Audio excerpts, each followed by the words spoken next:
Je voudrais dire ici de façon solennelle, au nom du nouveau bureau élu du Parti du peuple de Guinée, PPG, que les activités qui s'inscrivent dans le cadre de ce congrès national ne se résument pas qu'à l'élection des membres du nouveau bureau. Il y a bien d'autres objectifs aussi qui sont visés par ce congrès. Il s'agit aussi, et notamment, de la réorientation du parti dans une nouvelle direction. C'est-à-dire que le nouveau bureau se fixe pour mission de fixer une nouvelle orientation du parti du peuple de Guinée en fonction de la conjoncture politique nationale et internationale. Nous voudrons à cette occasion adresser à tout le peuple de Guinée notre volonté de participer à notre manière à la construction de l'édifice national. Nous nous sommes fixés 3 objectifs à cet effet.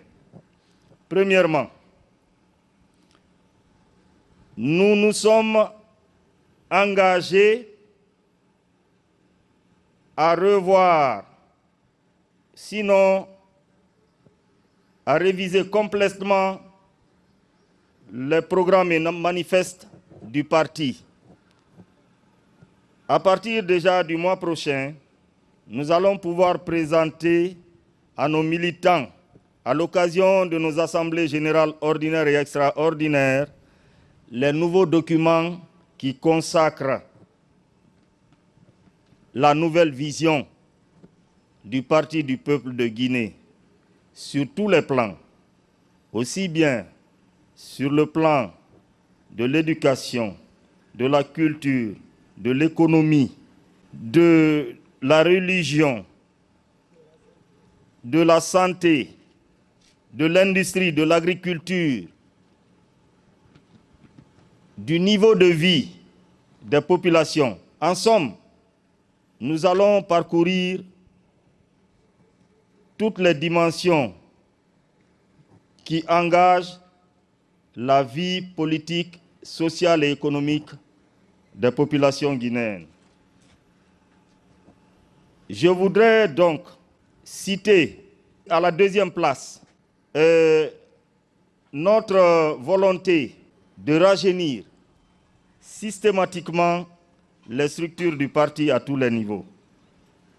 Vous constaterez d'ailleurs à l'occasion des prochaines échéances électorales que nos listes seront bondées de jeunes, mais ne faisant aucune distinction de sexe, de religion, encore moins de communauté.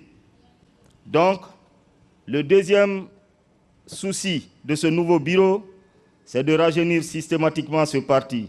Tout à l'heure, le modérateur l'a dit, le PPG est un parti vieux, je dirais même très vieux. Donc, heureusement que nous avons encore en bonne place le Conseil national des sages dans nos textes, les statuts et le règlement intérieur. La preuve, c'est que ce sont les sages qui ont dirigé ces opérations électorales avec bravoure. Je voudrais d'ailleurs, au passage, vous exhorter encore une fois à applaudir très fort pour le Conseil national des sages du parti. La troisième préoccupation de ce nouveau bureau se trouve être le positionnement du parti à travers nos fiefs. Nous allons penser à mettre un minimum de moyens dorénavant à la disposition de nos responsables à la base, de façon à ce qu'ils puissent mobiliser le maximum de concitoyens vers notre parti. Nous allons faire en sorte que les militants qui vont venir vers nous viennent pour leurs convictions, mais pas pour de l'argent. Donc, les moyens qui seront mis à la disposition des responsables des fédérations, des sections et des sous-sections, en prélude des échéances électorales qui sont annoncées, nous allons faire en sorte que l'inspecteur politique du parti veille rigoureusement à l'utilisation rationnelle de ces moyens financiers. Les moyens financiers seront utilisés pour mobiliser au maximum nos concitoyens, pour les attirer au maximum vers le parti, mais pas pour être empochés. J'avais promis de ne pas être long, c'est pourquoi le dernier pan de mon discours consacrera l'actualité politique de notre pays. Nul n'ignore aujourd'hui que le pays traverse une période extrêmement difficile au plan politique, économique et social. Nous sommes un parti politique et je dirais même que nous faisons partie des pionniers de la vie politique nationale de ce pays. Le PPG a été créé, je rappelle, en 1992, au même moment que le RPG, le PUP et le PRP de Sirajo Diallo. Voilà des partis qui ont eu au même moment leurs agréments avec le Parti du peuple de Guinée. Je rappelle que nous avons été candidats à 2 élections présidentielles ici en République de Guinée. 3 fois à la députation, 3 fois aussi aux élections communales. Donc, nous ne sommes pas tombés de la dernière pluie. Le PPG n'est pas tombé de la dernière pluie. Nous avons le droit de donner notre avis aussi sur la situation politique actuelle du pays. De ce point de vue, je voudrais ici, à haute et intelligible voix, dire qu'au regard encore de la situation politique qui prévaut dans le pays, il s'impose la nécessité aux gouvernants, notamment au CNRD et à sa tête, Monsieur le Président de la Transition, le général Mamadi Doumbouya, d'appeler au dialogue. Il faut appeler au dialogue politique, mais un dialogue sincère. Il faut appeler tout le monde autour de la table.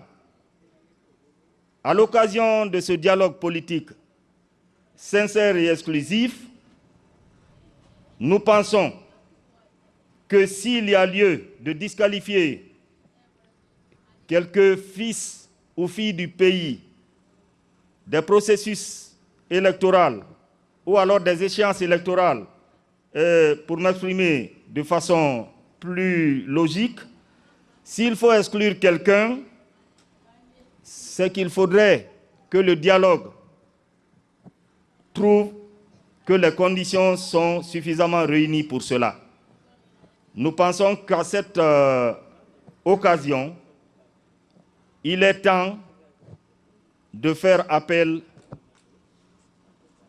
à la bonne volonté ou alors à la bonne foi aussi bien des dirigeants que des citoyens qui s'estiment exclus du processus. À maintes reprises, nous avons entendu parler de la main tendue ici du président de la transition à l'endroit de nos frères et sœurs qui se disent exclus de la vie politique du pays, alors qu'ils pèsent lourd dans la balance. Je pense qu'il leur appartient aussi qu'à cette nouvelle occasion, en tout cas, nous exhortons le président de la transition à leur faire appel. Mais une fois que cela est fait, nous demandons aussi à ces leaders politiques en particulier qui se disent écartés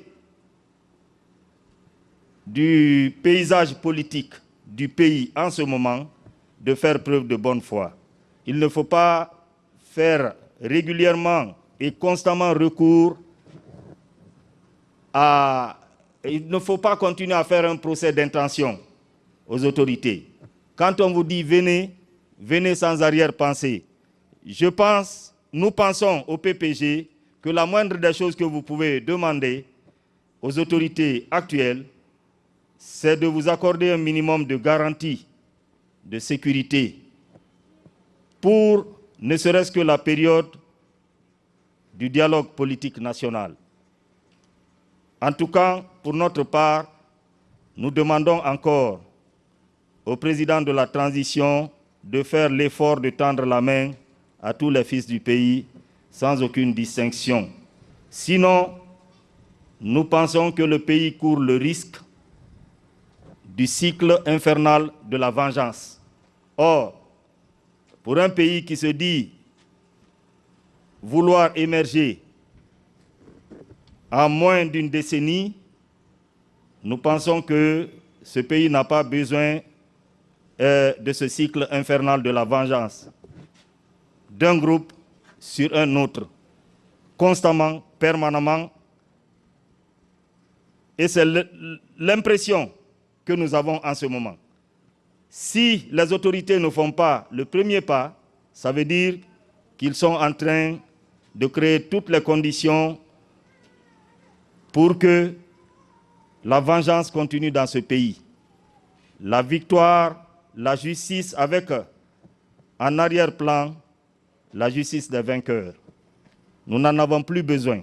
Nous avons besoin d'aller de l'avant. Nous avons besoin de travailler avec tous les fils du pays.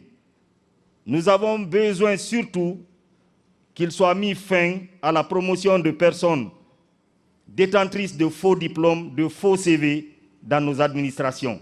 Nous n'allons jamais nous développer dans la fausseté. Il faut se dire la vérité. Nous avons l'impression en ce moment que l'administration est bourrée de personnes détentrices de faux diplômes, de faux CV, mais à tous les niveaux, de la présidence aux sous-préfectures.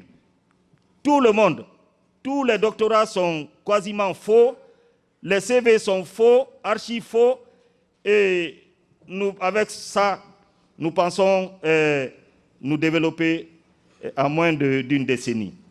C'est une illusion. On ne sait pas qui est-ce que nous sommes en train de tromper.